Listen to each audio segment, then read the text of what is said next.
João capítulo 13, versículo de número 26. A palavra de Deus diz assim. Vamos ler a partir do versículo de número 20.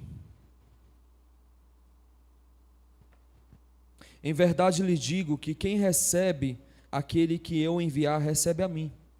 E quem recebe a mim, recebe aquele que me enviou. Depois de dizer isso, Jesus perturbou-se profundamente e declarou: em verdade lhe digo que um de vocês me trairá. Então, os seus discípulos olharam um para os outros, sem saber a quem se referia. Um deles, o discípulo a quem Jesus amava, estava reclinado ao lado dele. Simão Pedro fez sinais a esse discípulo para que lhe perguntasse. Imaginando assim a mesa, os 12 discípulos e Pedro lá, ó. Ei, pergunta a ele aí. Quem é esse traidor? Pergunta aí, macho. A palavra diz que João estava com a sua cabeça reclinada ao peito de Jesus. Pedro faz os sinais e em seguida, no versículo de número 24, a palavra diz que lhe perguntassem a quem Jesus se referia. Verso 25. Reclinando-se esse discípulo sobre o peito de Jesus, perguntou-lhe. Eu fico imaginando a voz de João agora, né? Senhor, quem é esse? Assim, bem coitadinho mesmo, né? Bem calminho. Senhor, quem é esse? Versículo 26. Jesus respondeu: aquele a quem eu der este pedaço de pão molhado no prato. Então, molhando o pedaço de pão, deu-lhe a Judas Iscariote, filho de Simão. Logo que Judas comeu o pão, Satanás entrou nele. O que você está para fazer, faça depressa, disse-lhe Jesus. Verso 28. No entanto, nenhum dos que estavam à mesa entendeu por que Jesus lhe disse isso. Como Judas era o encarregado do dinheiro, alguns pensaram que Jesus lhe dizia que comprassem o necessário para a festa ou desse algo aos pobres. Então, assim que comeu o pão, Judas saiu. E era noite. Aleluia. Fecha teus olhos, meus irmãos, em nome de Jesus. Acredito que essa noite, essa palavra, ela pode ser fundamental ao seu coração para um tempo como esse. Pai, em nome de Jesus, nós oramos essa noite, Senhor, te entregamos os nossos corações, as nossas vidas diante de Ti. Espírito Santo, vem com poder essa noite, Pai. Poder libertador, Senhor, essa noite. Liberte os nossos corações, Pai, de nós mesmos. Liberte o nosso coração, Pai, das influências e dos ataques do inimigo. Essa noite, Pai, nós queremos repreender, Pai, toda distração, em nome de Jesus. Todo ladrão de semente agora seja expulso, em nome de Jesus. Nós te damos liberdade essa noite, Senhor, que cada palavra lançada seja como boa semente em terras férteis, em nome de Jesus. É o que nós oramos e te agradecemos, em nome do Senhor. Amém? Aleluia. Meus irmãos, nós queremos falar essa noite de um personagem bíblico muito conhecido que é Judas.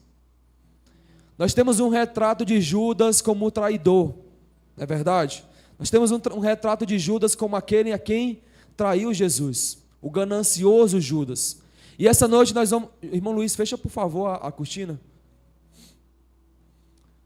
Hoje nós vamos ter esse retrato e entender um pouco mais profundo o que existia dentro do coração de Judas para que ele chegasse a essa traição. Vamos abrir nossas Bíblias agora no Evangelho de Lucas, capítulo de número 6. Lucas, capítulo de número 6, versículo de número 12. Lucas 6, versículo de número 12.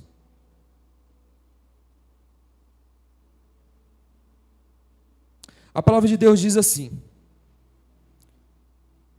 em um daqueles dias, Jesus saiu para um monte, a fim de orar, e passou a noite orando a Deus.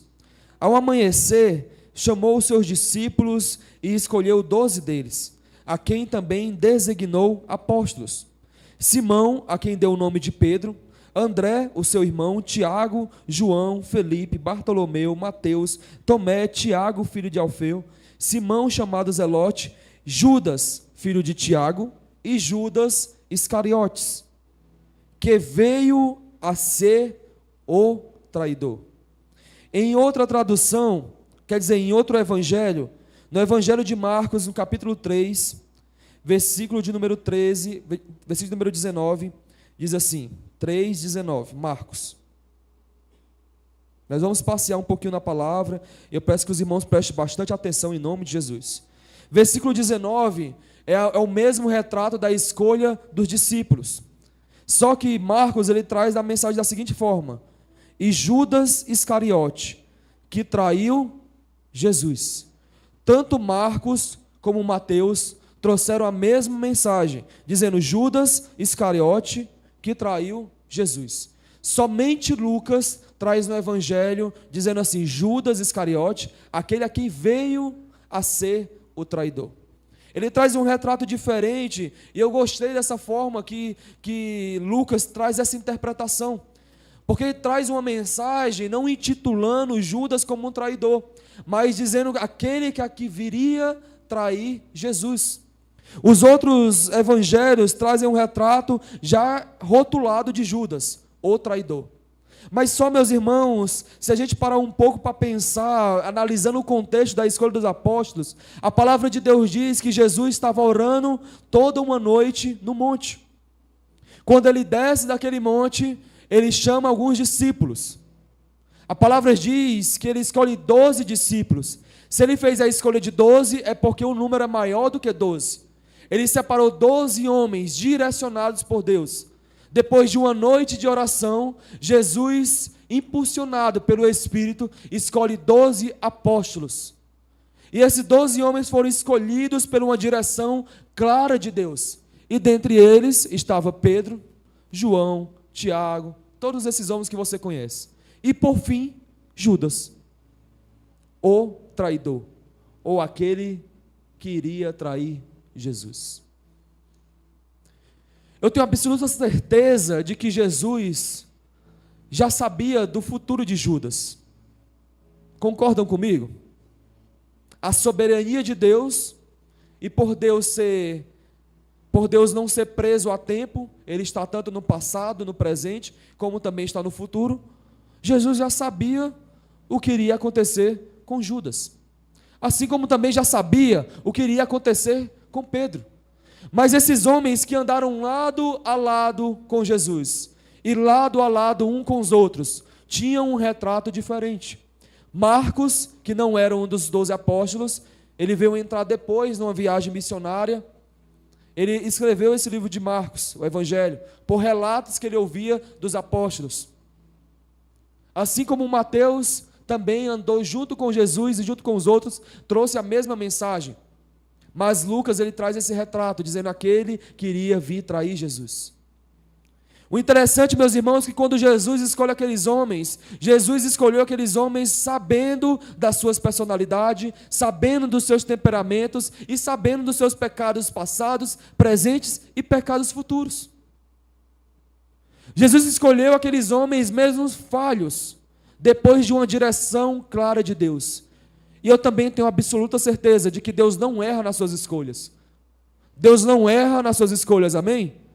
Você acredita nisso, que Deus não erra nas suas escolhas? Deus não errou quando escolheu você. Deus não errou quando me escolheu.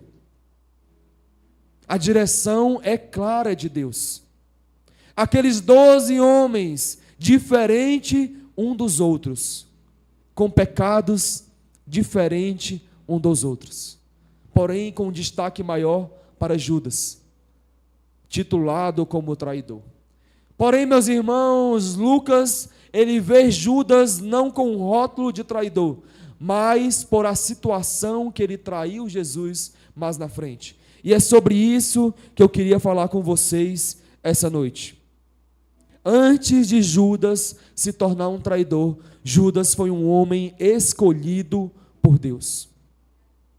Estava entre os 12, andava com Jesus, comeu do mesmo pão, viu os mesmos milagres, viu Jesus curando paralíticos, ressuscitando mortos, curando cegos, viu Jesus operando milagres e maravilhas.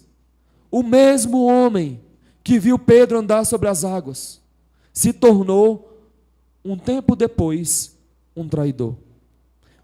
Mas esse homem também era escolhido por Deus. Vamos avançar um pouquinho, tem alguns pontos que eu queria falar com vocês. A palavra de Deus diz, nesse versículo que nós lemos, de João, que naquele momento especial da ceia, Jesus ele é tomado por um sentimento. E ele fala que naquela noite ele seria traído por algum daqueles. Os discípulos ficaram desesperados, Pedro ficou desesperado, João ficou desesperado, ao ponto de Pedro ficar dizendo assim: ei, pergunta aí, tu que está pertinho, João, quem é esse traidor? Eu fico imaginando, meus irmãos, João falando baixinho com Jesus, e Jesus também respondendo baixinho. Porque ele diz, aquele a quem eu molhar o pão e entregar para ele, esse será o traidor. Ele não falou isso abertamente, porque se Judas soubesse da informação, ele não ia pegar o pão. Ele molha o pão, entrega para Judas, e eles entendem, esse é o traidor. Imagino que naquela hora saiu um peso sobre eles. Mas naquela mesma mesa existia um discípulo chamado Pedro, que também traiu Jesus. E é esse ponto que eu quero conversar com vocês essa noite. 2 pontos importantes e 2 pontos espirituais importantíssimos. Por favor, preste bastante atenção. A palavra de Deus diz, lá em João, que quando Judas ele participa da ceia, a palavra diz que Satanás entrou nele. E entrar, meus irmãos, é no sentido literal, de possuir. Naquele momento, Judas foi possuído por Satanás. No mesmo livro de João, no capítulo de número 20, fala da negociação de Judas com os homens da lei, onde ele vende Jesus. E João traz o retrato, versículos antes dessa passagem, de Judas já ter sido possuído por Satanás na negociação. Quando ele troca a informação de onde Jesus estava por algumas moedas de prata. E meus irmãos, para nós entendermos esse estágio que Judas chegou de ser possuído por Satanás, nós precisamos entender outros estágios que influenciaram essa possessão dele no coração dele. Amém? Primeiro ponto, quando Satanás encontra um espaço no coração do homem. Capítulo 13 de João, versículo de número 27. Capítulo 13, versículo de número 27. A palavra de Deus diz assim. Vamos ler o 26 e o 27. Jesus respondeu: Aquele a quem eu der o pedaço de pão molhado, então esse é Judas Iscariotes, falando aqui. Versículo 27. Logo que Judas comeu o pão, Satanás entrou nele, e o que ele estava para fazer, faça depressa, disse-lhe Jesus. Na verdade é João capítulo 12, meus irmãos. Eu li foi o mesmo versículo que a gente acabou de ler. João 12, versículo 6. Eu li foi o 13, Versículo 5 e 6. Porque este perfume não foi vendido e o dinheiro dado aos pobres, disse-lhe Judas. Seriam 300 denários. Ele não falou isso por se interessar pelos pobres, mas porque era ladrão. E sendo responsável pela bolsa de dinheiro, costumava tirar o que nela era colocado. Esse capítulo 12 do Evangelho de João retrata aquela grande mensagem, aquele grande versículo, aquela grande passagem, onde aquela mulher quebra aquele perfume caro aos pés de Jesus, lança o perfume e enxuga com os seus cabelos. A palavra de Deus diz que Judas, ao ver aquela ação daquela mulher, ele ficou totalmente constrangido e tomado à fala. Ele fala esse versículo que acabamos de ler. Esse perfume era caro, 300 denários, era o suficiente para alimentar pobres. Mas o próprio versículo fala que ele não falou isso por interesse aos pobres.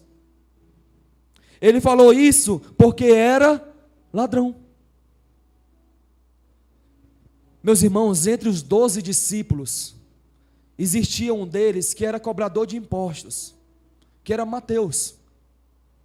Que dentre os 12, possivelmente, fosse o mais capacitado para cuidar das finanças de Jesus.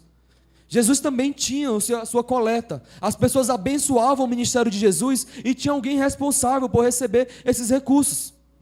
Eu fiquei pensando, meus irmãos, ao ler o texto, que a pessoa ideal para administrar os recursos seria Mateus, pela integridade e por também entender. Mas Jesus dá os recursos, a bolsa de dinheiro, na mão de um ladrão, de alguém que era, na teoria, incapacitado e incoerente para aquele cargo.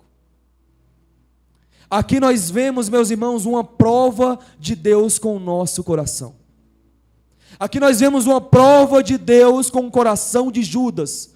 Judas teve mais de 3 anos administrando os recursos, com a prova nas suas mãos, de algo que ele poderia ter sido transformado, de algo que poderia ter sido totalmente regenerado por Deus. Mas naquilo que o seu coração era tendencioso, naquilo que o seu coração era tentado, naquilo que ele tinha cobiça no seu coração, ele cedia, no mesmo pecado. Judas já foi escolhido, sabendo que era um ladrão, e mesmo assim, Jesus confia os seus recursos na mão de um ladrão. Eu vejo isso, meu irmão, como uma oportunidade de Deus em demonstrar graça na vida do ser humano. Quantas vezes Deus confia coisas nas suas mãos? Quantas vezes Deus entrega coisas na sua mão que você é totalmente tendencioso a cair? Quantas vezes Deus confia algo à sua mão que você é tendencioso, que você é vulnerável, que o seu coração é tentado, que os seus olhos brilham? Quantas vezes Deus te entrega isso nas suas mãos? Para no final, você cair e dizer que foi Satanás que colocou nas suas mãos. Enquanto Deus está te dando oportunidades de você ser transformado. Enquanto Deus está te dando oportunidades de você ser transformado de dentro para fora. A queda de Judas não era uma queda imoral. A queda de Judas não era uma queda idólatra. Era também. A queda de Judas era uma queda sutil, interna, que roubava o seu coração. Aí que mora o perigo, meu irmão. E aqui nesse texto nós vemos a diferença desse homem. Aleluia. Para nós entendermos o contexto, meus irmãos, nós temos um pouco de tempo para falar sobre isso. É uma palavra mais doutrinária, é uma palavra onde você vai precisar entender cada ponto, para que você possa absorver a mensagem que Deus quer falar ao seu coração. Lá em Gálatas, capítulo de número 5, versículo de número 19, falam dos frutos da carne. Gálatas capítulo 5, versículo de número 19. Gálatas 5, versículo de número 19, diz assim: Ora, as obras da carne são manifestas. Quais são? Imoralidade, sexual, impureza, devassidão, idolatria, feitiçaria, inimizades, desavenças, ciúmes, ira, egoísmo, dissensões, facções, inveja, embriaguez, orgias e coisas semelhantes a estas. Eu vos advirto, como antes vos já adverti, aqueles que praticam estas coisas não herdarão o reino dos céus. E nós precisamos definir aqui em três ordens diferentes essas obras da carne. Entenda que as obras da carne são obras. E o Espírito, ele não gera obras. O Espírito, ele gera frutos. Não são frutos da carne e frutos do Espírito. São obras da carne e frutos do Espírito. Amém? Amém? 3 ordens diferentes. Ordem sexual, prostituição, impureza e lascívia. Mostram que a carne busca prazer ilícito. No caso de Judas, isso se manifestou como cobiça e amor desordenado ao dinheiro. Na ordem sexual, prostituição, impureza e lascívia. Aqui vai entrar sexo fora do casamento. Aqui vai entrar fornicação, que é sexo fora do casamento. Aqui vai entrar a prostituição, que é o adultério, que é sexo com outra pessoa, você sendo casado. Aqui vai entrar a pornografia. Aqui vai entrar a sensualidade. Amém? Amém, igreja? Amém. Dentro dos pecados de ordem sexual, impureza, palavrões, tudo isso entra dentro dessa ordem sexual. Só que aqui também vai mostrar, meus irmãos, os pecados de ordem religiosa. E é esse pecado que Judas caiu. Foi os pecados de ordem religiosa. A palavra de Deus diz, meus irmãos, sobre esses pecados, que são idolatria, feitiçaria, porfias. Todos esses são pecados de ordem religiosa. O coração de Judas foi tomado por esses pecados. E antes de nós falarmos da possessão dele, nós precisamos falar desse pecado que entrou no coração dele, que são pecados de ordens relacionais, que são inimizades, porfias, ciúmes, iras, discórdia, dissensões, facções e invejas. Deixa eu relembrar a igreja aqui, porque sempre é importante nós lembrarmos das obras da carne. Nós sempre falamos do fruto do Espírito, mas nós devemos tomar cuidado com as obras da carne, porque são elas que barram a nossa entrada no reino dos céus.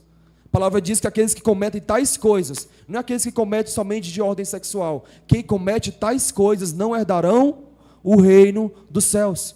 Não teve uma classificação no versículo lá de Paulo. Olha, só se você cometer ordem sexual que você não vai entrar, viu? Olha, só se você cometer idolatria que você não vai entrar. Não, todas aquelas obras, todas descritas, aqueles tais que cometerem não herdarão o reino dos céus. E aqui nós vamos entrar nos pecados de ordens relacionais. Inimizades. O que significa isso? Romper a amizade com o mestre. Foi o que aconteceu com o coração de Pedro. De Judas, só que quer falar de Pedro, né? Que daqui a pouco a gente vai chegar nele. Judas foi tomado por esse pecado. Judas foi tomado pela inimizade. Isso entrou no coração dele. Aleluia. Pecado seguinte.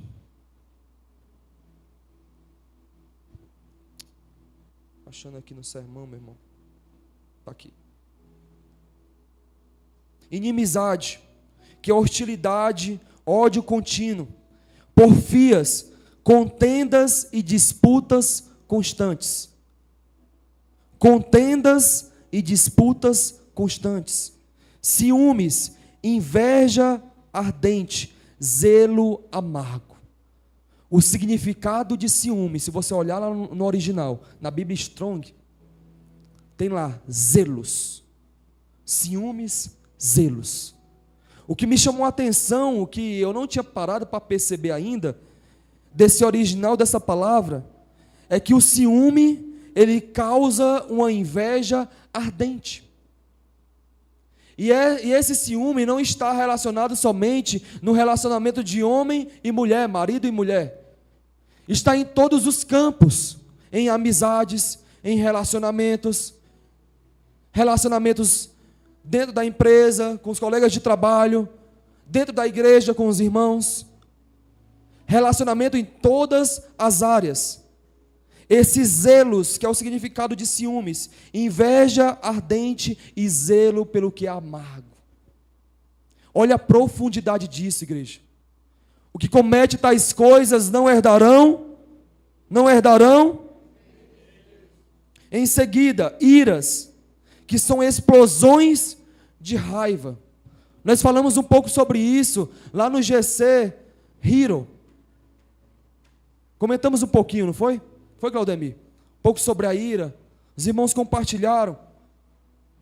O pecado, meus irmãos, não mora em você se irar, mas no que você faz com essa ira. A palavra de Deus diz: irai-vos e não pequeis. Não permita que o sol se ponha com essa ira. A palavra de Deus diz aqui que a tradução original de iras são explosões de raivas. Vou avançando. Discórdias, espírito de competição egoísta. Meu irmão, olha a profundidade disso. Um espírito de competição egoísta. São todas essas coisas, meus irmãos, que podem entrar no nosso coração de forma sutil. Porque quando nós relacionamos alguém cair em pecado, nós só relacionamos a pecados sexuais. Ninguém chega dizendo assim: fulano caiu em porfia, fulano caiu em inimizade, fulano caiu em discórdia. Ninguém chega falando isso. Quando você escuta: fulano caiu, aconteceu aquele escândalo lá na igreja tal, aí pensa logo que foi adultério, pensa logo que foi algo do tipo. Mas esquecemos que tem pecados sutis que roubam o nosso coração e fazem com que Satanás comece a morar dentro de nós. Aqui que mora o perigo. Discórdias, espírito de competição egoísta. Crente não pode ter isso, meu irmão.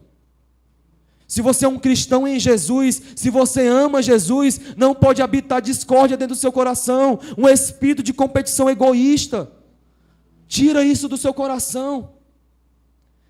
Tem uma irmã aqui na igreja, eu acho engraçado que todas as vezes ela chega assim: pastor, se tiver alguma coisa de errado em mim, pode falar. Fale alguma coisa que tiver errado.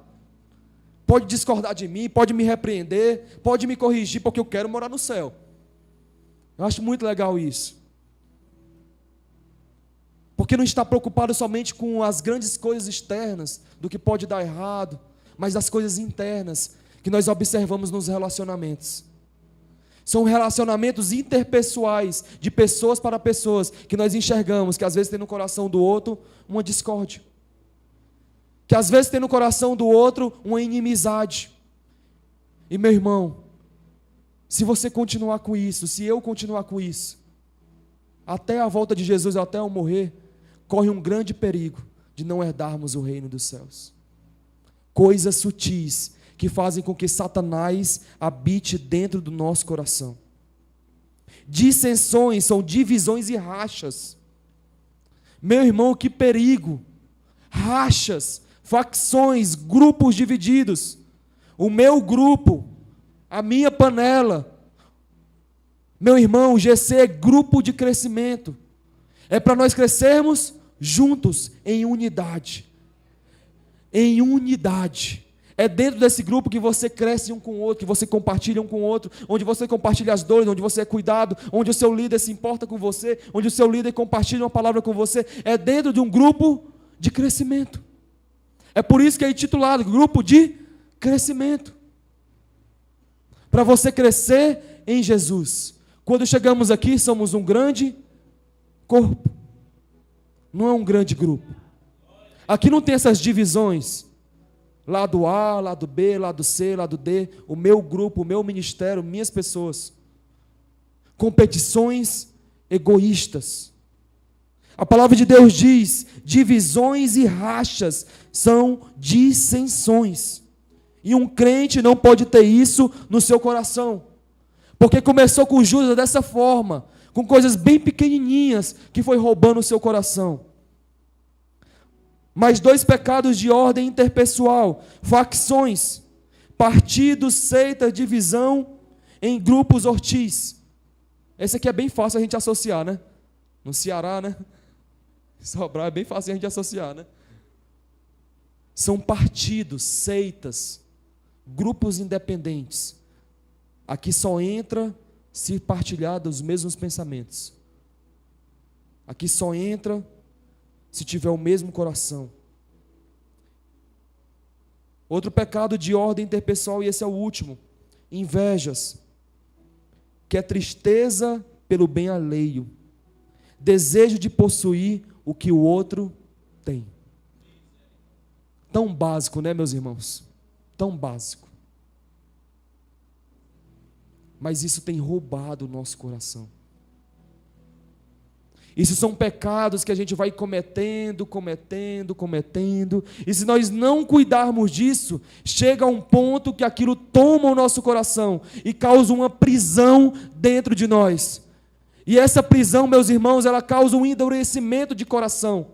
Fica uma pessoa de um coração duro, que é insensível ao toque do Espírito. Ninguém chega a um ápice de uma queda de uma hora para outra. Chega com coisas sutis, coisas pequenas dentro do coração. Coisas que vão tomando o seu coração.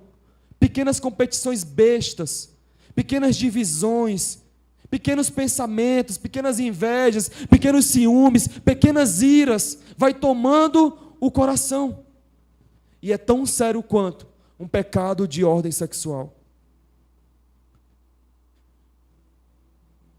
Temos outro grupo de pecado, que é os excessos, os desejos descontrolados, que entra aqui bebedice e glutonarias. Bebedice, embriaguez e vício em bebida. Está bem claro, não é? E glutonaria, o pecado que o crente mais cai, né? Amém ou misericórdia? Misericórdia, aqui, né? Aqui ninguém cai nisso aqui não, né? Glutonaria. São festas desregradas, banquetes, banquetes extremos, né? Vida dissoluta. Comer. Não é somente o comer muito, mas comer de barriga cheia, né? Glutonaria não é você comer muito. Ah, fulano é um glutão, o prato dele é desse tamanho. Mas se o irmão aguenta um prato daquele tamanho, é a medida dele. O irmão não está sendo glutão por isso, não. Ele está sendo glutão a partir do momento que ele come demais, ainda quer comer mais depois, ao ponto até de passar mal. Não é o tamanho do prato que vai medir a glutonaria do irmão, não, pelo amor de Deus. Não é quantos pedaços de pizza, não. Porque às vezes a gente já está satisfeito, ainda vai lá e mastiga mais, né? Come mais. Aí que mora o perigo. É nos excessos, meus irmãos. Tudo que é excesso, seja bom ou seja ruim, é perigoso. Quando é ruim, vai tomando mais o seu coração. Quando é bom, também é muito perigoso. Porque a comida é boa, não é?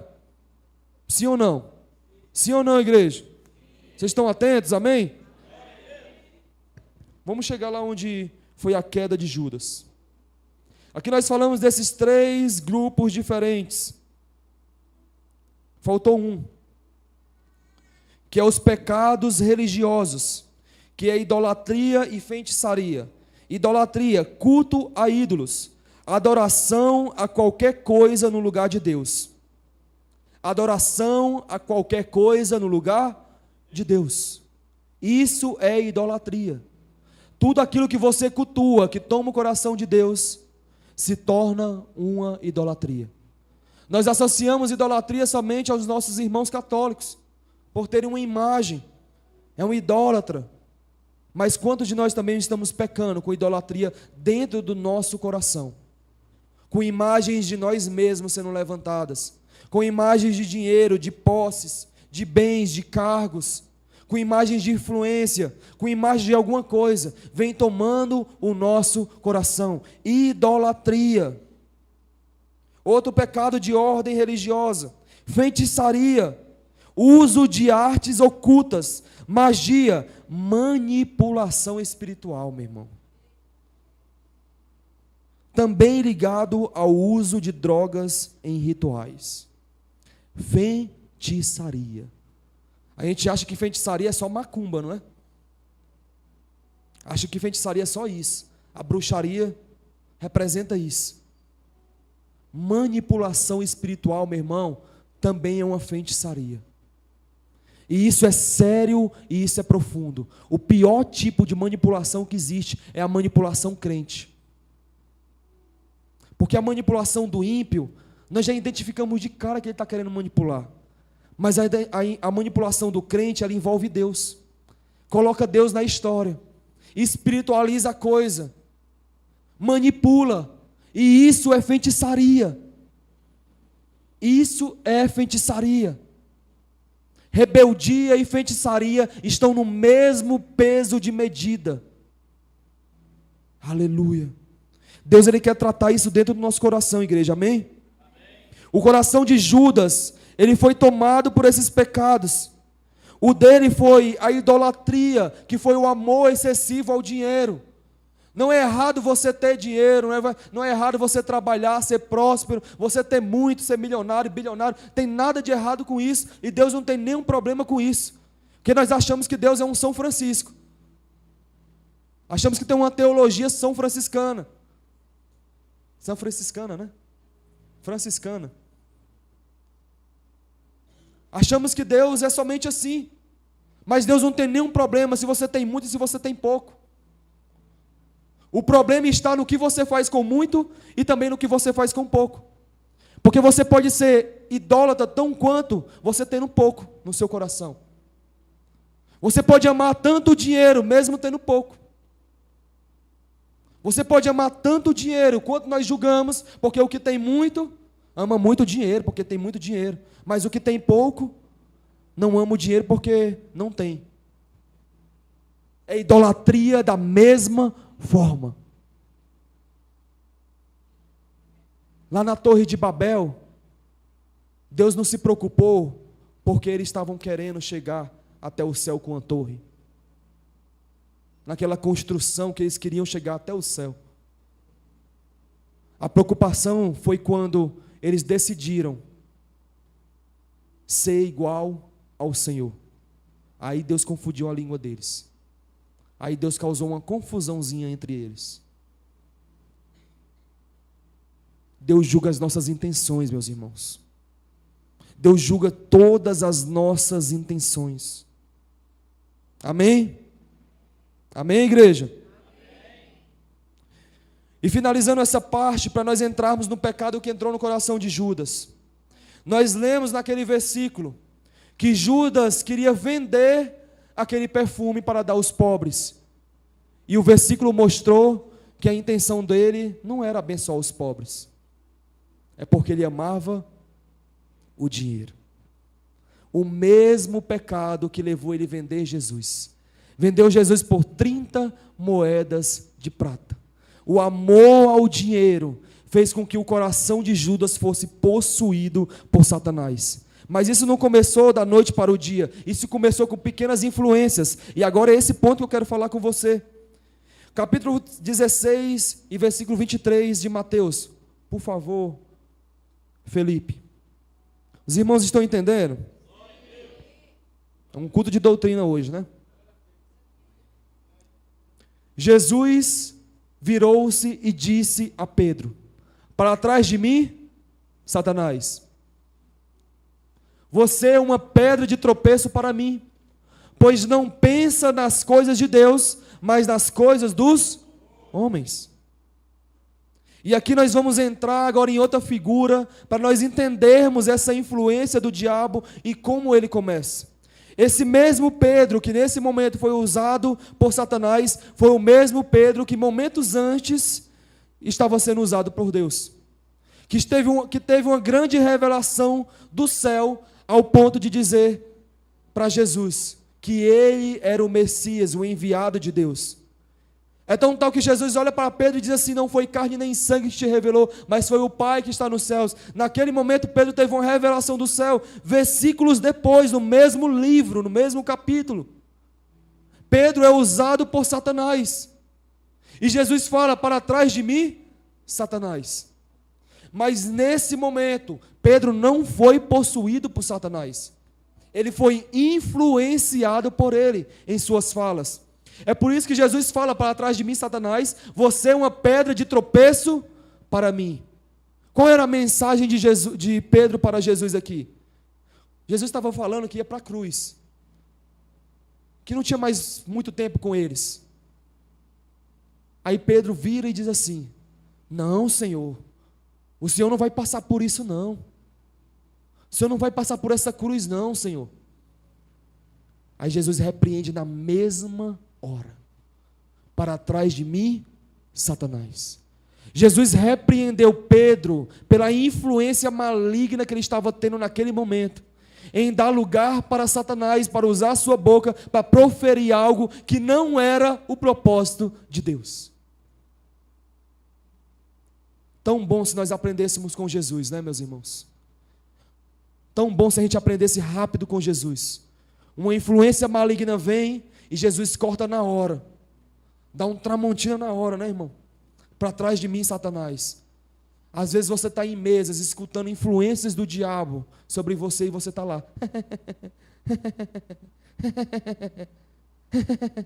Rindo toda hora. A pessoa está dando boca ao diabo, falando coisas sobre você na sua frente, com brincadeiras sutis na sua frente, e você lá está rindo, compactuando. É assim mesmo. Aprenda com Jesus, meu irmão. Corte na hora. Para trás de mim, Satanás, eu não sou isso aí não. Eu não sou isso aí. Se você sabe quem é a sua identidade em Cristo, se você sabe quem você é no Senhor, meu irmão, não aceite nada contrário a isso na sua vida. Não aceite nada contrário. Até uma brincadeira, não aceite. Se Deus já disse quem você é, não aceite nada contrário. Esse homem era amado por Jesus, assim como Judas também era amado. Mas nesse momento, ele deu lugar ao diabo por uma influência. E é assim que o diabo trabalha conosco. Obsessão, opressão, prisão e possessão. 4 estágios diferentes. Opressões externas e internas. Opressões na nossa mente, em crises de medo, em crises de ansiedade. Ele usa disso para trazer uma influência sobre você. O problema hoje, meus irmãos da igreja, é que está trazendo a psicologia demais. Não que isso seja errado. Traz a psicologia demais para justificar as coisas. Não, isso é temperamento, é porque é sanguíneo, é porque é colérico, é porque é isso, é porque é aquilo outro. Não, é porque causou isso, aquilo outro. Tudo é psicologia agora. E esquece que Satanás está lá, só usando de artimanhas por trás. Por mais que não esteja possuído, pode estar sendo oprimido. Pode estar sendo influenciado. Eu não gosto muito de pregar sobre ele, porque o fim de Satanás nós já sabemos. Ele já é um derrotado. Não dou muito crédito para ele, não. Ficar conversando com Satanás, perguntando isso, aquilo, outro. Se possuir, ficar conversando com o diabo. Não tem tempo para isso, não. Mas nós precisamos entender como ele trabalha, como o inimigo das nossas almas trabalha. Nós temos um inimigo que é o mundo, temos um inimigo que é o diabo, e temos o pior dos inimigos, nós mesmos. 3 tipos de inimigos que nós lutamos constantemente. Friso mais uma vez, meus irmãos, e a importância da psicologia da nossa vida. É muito importante você fazer terapia, cuidar do seu coração, das suas emoções. Isso é importante, continue fazendo isso. Mas não traga psicologia para justificar tudo, meu irmão. Não traga psicologia para justificar comportamentos de Satanás. Não traga psicologia para justificar influências do diabo. Repreenda isso no nome de Jesus. Não aceite isso no nome de Jesus. Não permita que isso tome o seu coração. Nesse momento que Pedro foi usado por Satanás, Jesus o repreendeu. E aí que está a diferença de Pedro para Judas. O mestre dá uma repreensão e ele acata e muda. Mas com Judas não foi assim. Constantemente estava caindo no mesmo pecado. A idolatria tomou o coração de Judas, ao ponto de se tornar uma prisão interna. Prisões internas são áreas de pecados não confessados. É aquele lixinho que está debaixo do tapete. É aquela pornografia que você não confessa para ninguém. É aquilo que você tem vergonha de falar. Pecados não confessados tornam-se uma prisão espiritual. E eu te falar algo, meu irmão, toma cuidado com isso, que isso pode te matar. Pode te deixar apático, insensível. Aí você vai entrar e sair de cultos, vai para a igreja, sai dessa igreja, vai para outra, muda de igreja, vai para aquilo outro, buscando uma transformação. E nada muda, porque está cheio de sujeira debaixo do tapete. Joga isso para fora, meu irmão. Deus está te falando algo essa noite. Deus está te dando uma oportunidade de transformação na sua vida, meu irmão. Deus deu essa oportunidade para Judas durante 3 anos. 3 anos e meio, aquele homem tendo a oportunidade de segurar os recursos, o dinheiro, sabendo que o seu coração é tendencioso, com a grande oportunidade de ser transformado. Mas não aceitou no último instante, no último momento. Ele vendeu Jesus, trocou Jesus. Aí nós crucificamos o Judas. Ah, infeliz. Ah, coisa ruim. Amaldiçoado. Mas quantas vezes nós não estamos fazendo as mesmas coisas? Vendendo Jesus por qualquer coisa. Trocando Jesus por qualquer coisa. Aí Satanás começa com a influência, com a palavra maldita. Começa a entrar. Depois que ele entra, ele vai começar a te oprimir.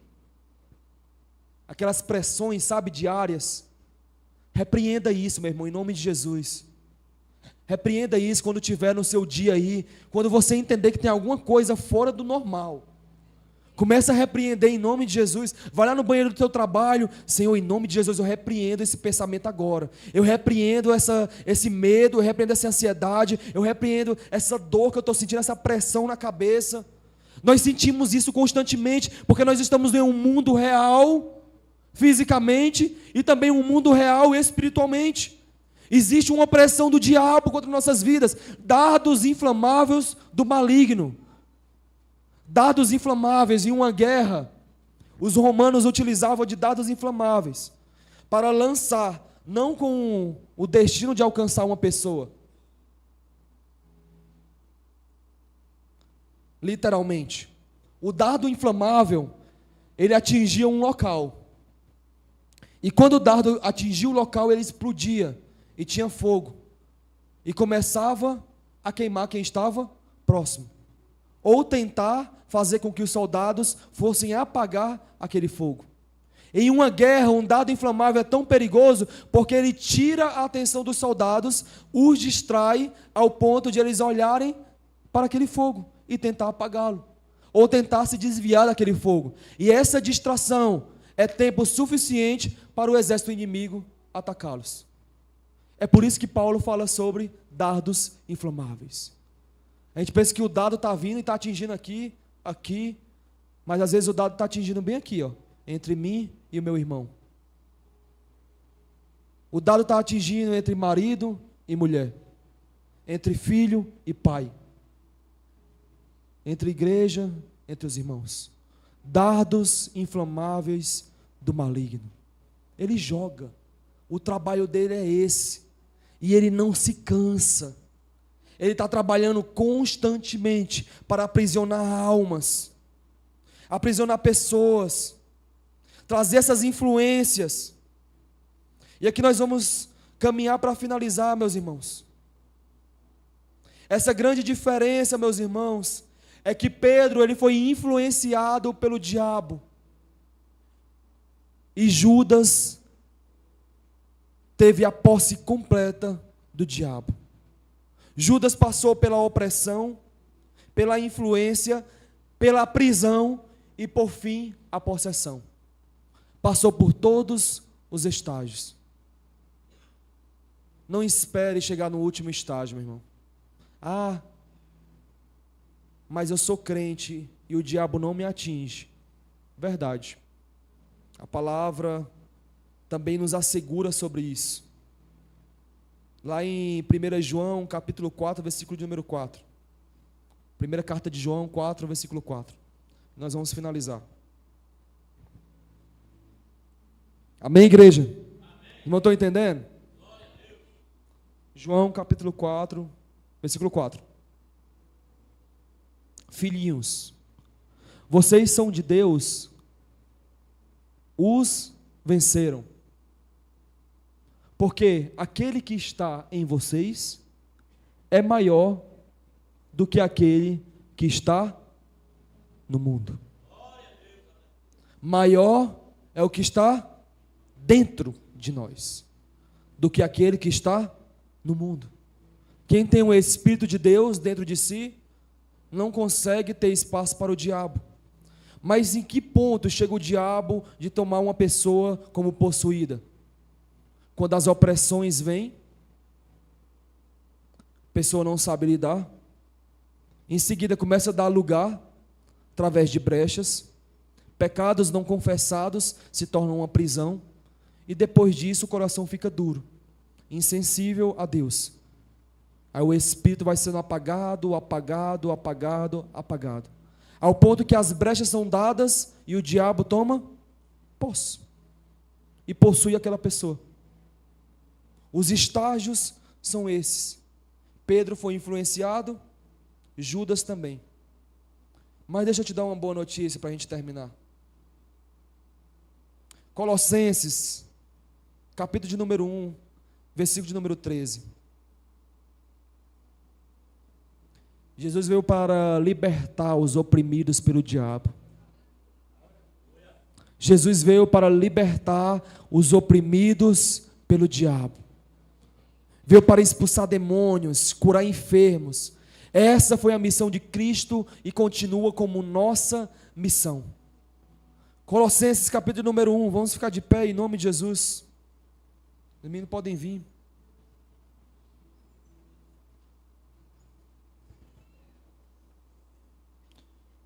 Hoje foi um culto de doutrina para você. Para você entender do grau de importância que tem de nós guardarmos o coração no lugar certo. De guardar o nosso coração. De nos proteger, de reconhecer, de confessar os nossos pecados, de ser curado por Jesus. Aqui está a grande importância, meu irmão. Porque ainda crentes, ainda bonitinho como nós estamos aqui, podemos ser influenciados pelo mal. E Deus está liberando uma mensagem do céu ao seu coração essa noite, meu irmão. Não permita as influências do diabo contra a sua vida. Não permita que isso tome o seu coração. Não permita que essas prisões internas, esses pecados não confessados, tomem o seu coração. Confesse hoje aos pés da cruz, meu irmão. Lance isso hoje aos pés da cruz, amém? Amém? Amém. Aleluia. Fecha teus olhos. Eu quero ler esses versículos com você.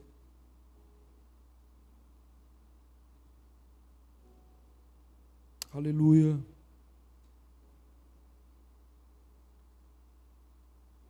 Por essa razão, os meninos podem começar, viu? Por esta razão, Desde o dia em que ouvimos essas coisas, não deixamos de orar por vocês. Fique em espírito de oração, meu irmão. Eu não sei em que ponto da mensagem Deus falou com você essa noite.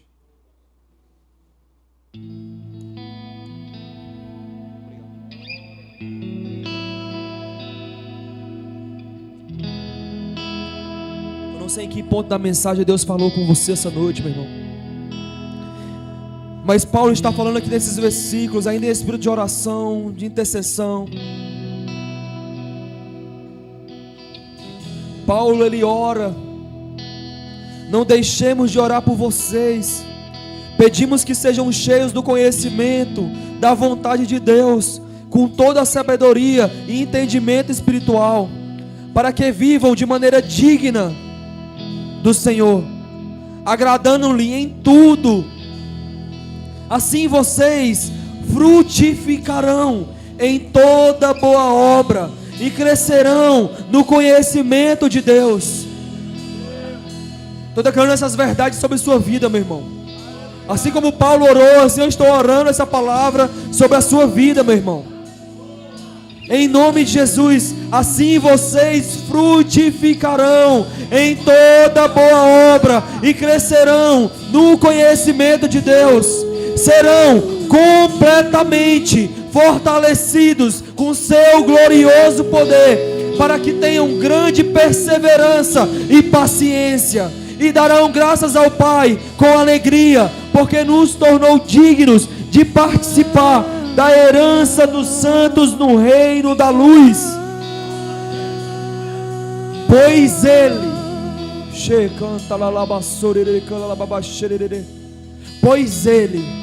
nos resgatou do domínio das trevas e nos transportou para o reino do seu Filho amado.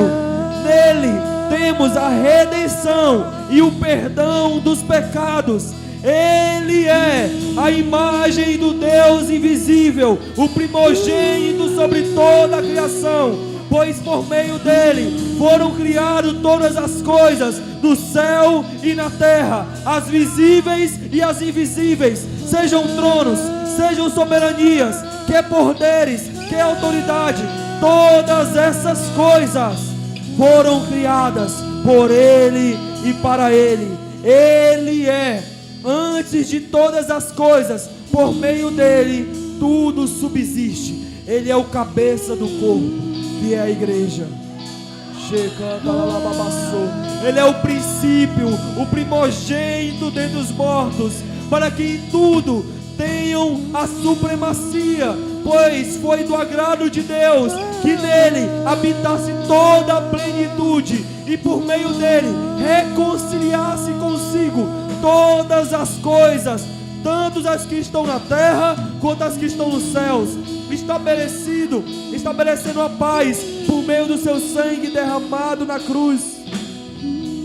Antes, meus irmãos, vocês estavam separados de Deus. Antes, meus irmãos, vocês estavam separados de Deus e eram inimigos dele, por causa da disposição interior e do mau procedimento de vocês. Mas deixa eu te dar uma boa notícia, Lagoinha Sobral. Contudo, agora Ele os reconciliou pelo corpo físico de Cristo, por meio da morte, para apresentá-los, vocês, Lagoinha Sobral, diante dele, santos, sem culpa e livres de toda acusação, desde que continuem alicerçados e firmes na fé, sem se afastar da esperança do Evangelho que vocês ouviram e que tem sido proclamado a todos os que estão debaixo do céu. Este é o Evangelho do qual eu, Paulo, me tornei ministro. E qualquer coisa fora isso, seja anátema, seja amaldiçoado, em nome de Jesus. Pai, nós oramos essa noite.